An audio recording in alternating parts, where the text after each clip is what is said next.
kitchen, which we very seldom ever use for anything. In here was a refrigerator, was a stove that we took out of here earlier because it was dangerous. We took it out and just got us a portable little barbecue. But what we're going to do today is we're going to clear all of this out of here, move this cabinet to this side, take all the plumbing out, take all this out, and we're probably going to repurpose this some way to use in here a little bit. But our plumbing's on this side, so this is where the washer's going to go. Our little dryers will be here Monday. It's the weekend now, so it's going to go over here. So what I need to do is take everything out of this space, take everything down from this space, and repurpose some of this cabinetry as I move it over and clear up the area, getting ready for our washer and dryer, which is going to be so convenient while we're traveling around the United States. So that's what I'm doing today. I'm just going to be using a battery drill with a Phillips bit in it to take all the screws out, and we're going to see how that goes today. So we'll look at it when I'm finished taking everything out, and we'll plan ahead from there. Okay, we're back for a minute here. I just want to show you our progress so far. We've pulled everything out of here, all the upper cabinets. We've got the shelf out of here. I'm going to have to pull this out first in order to get the sink out of here. And of course, before I do that now, I've got to cut the water off, because underneath here, I've got to put valves on both the cold line and the hot line that's underneath here, so we can shut those off. That's actually a water line, but the hot water line is down in there, and I'll be using PEX fittings on here with a 3/4 inch hose fitting screwed onto the end of that, so we can screw the hoses for the washer directly onto those and be able to shut them off down here. Let me show you exactly what I got to do that. So this is a 1/2 inch PEX fitting, just a push-on fitting with a ball valve that's able to shut it off. And I got a bushing here, an adapter here that does a 1/2 inch pipe fitting to 3/4 inch hose fitting. And that's what the hoses are on the washer. So all we do, we're going to put those together, tighten them up, and install them in there, and we'll get back to you then. So we've made some progress this afternoon.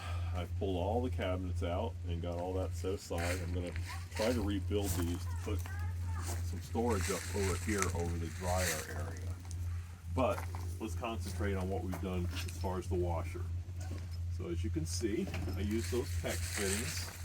They're press-on PEX fittings. Cut off the ends, pressed them on there. There's actually water pressure in there now, so I won't show you because I don't want to get it wet. But got my hot, got my cold shut off. For just emergencies, always have to have a shut off at a washing machine. I've got my hoses hooked up, and I've got my drain pipe installed right here. I use some ABS to PVC adhesive to glue this ABS black pipe to the PVC pipe so it doesn't come loose. It's very important you use the correct adhesive in it. It's green. All right. I also use a little bit for this because this is not a pressure pipe. This is just a drain pipe.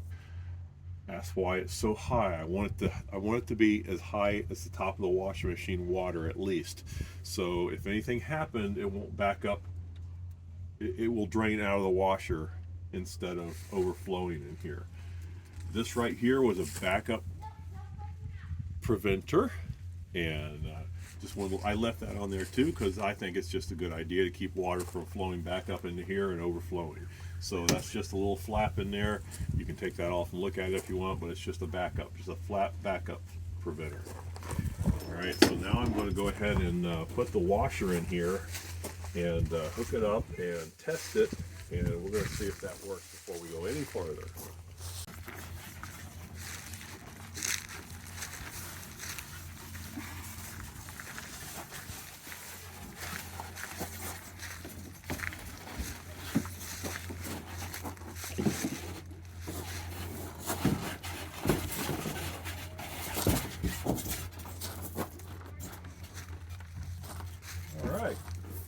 It fit.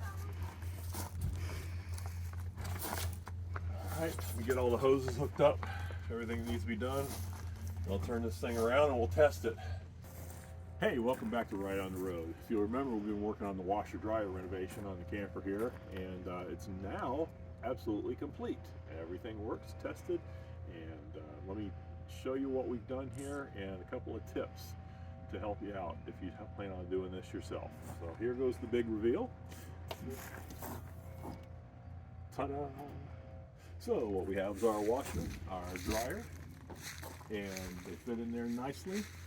What this does for us as far as time at the laundromat, and more importantly the money saved at the laundromat, is incredible, and we love it. We've already washed clothes in it. They come out wonderful.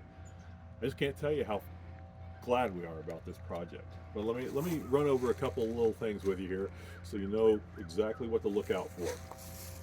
So if you remember our shutoffs in here, make sure you test whatever cheap hoses come with a washer, because these hoses leak, which make me very happy that I put those shutoffs in there. We're gonna have to go to Home Depot or Lowe's and get some new washer hoses. I don't know why they leak. They're brand new, but they do, and they're cheap. All right. The first wash we did, we found out that this little sink here was actually going into the black tank. Not a problem, because it actually helps wash it out really well, you know, once or twice a week whenever we do laundry. Problem is that we didn't know it was going to take over 30 gallons to do one single load of laundry, and it does. So make sure that you open your black tank valve if you're hooked up to sewer or septic. Make sure you do that. But open your black tank valve before you do laundry. Otherwise, if you have a 30-gallon black tank, it will fill it up. We had a few ounces of water come over. It wasn't a huge deal, but it was scary the first time. So we learned our lesson. We won't do that again. I'll be putting a label on here that says open black tank number 2 before doing laundry. So that'll be on there. Also, let's see what else. We had to drill a hole in the back of the camper, a 4-inch hole for the dryer exhaust. It's always scary when you have to cut holes in your home, basically, but this worked out very well. Very short run over to the back of the camper. Just a 4-inch hole saw, some butyl tape around the outside to seal it up, 4 screws, and it's not going anywhere. It's got a flap in there to keep air from coming in. Now this is a 4-season camper, by the way, so when this is closed and you come out here in the morning like it was 20-something degrees, it's warm in there, so nothing's going to freeze in there. We're happy about that. Just move the cabinets. Oh yeah. If you remember, this cabinet was over here on this side, so I just took everything out of here. I rearranged, so I had to rebuild this cabinet basically, and to mount it up here. Now we have our storage back up there. There's just a big table in here, and we cut that down, made a little table right here to set our grill on. We can put some stuff underneath here, put a little shelf up there for our laundry detergent and whatnot. It's been great. No leaks, no problems. We're very happy with the project. So just want to tell you all, please make sure that you go to rightontheroad.net, look us up and follow us, watch what we're doing, watch what we're going to do. Thank you, and have a great afternoon.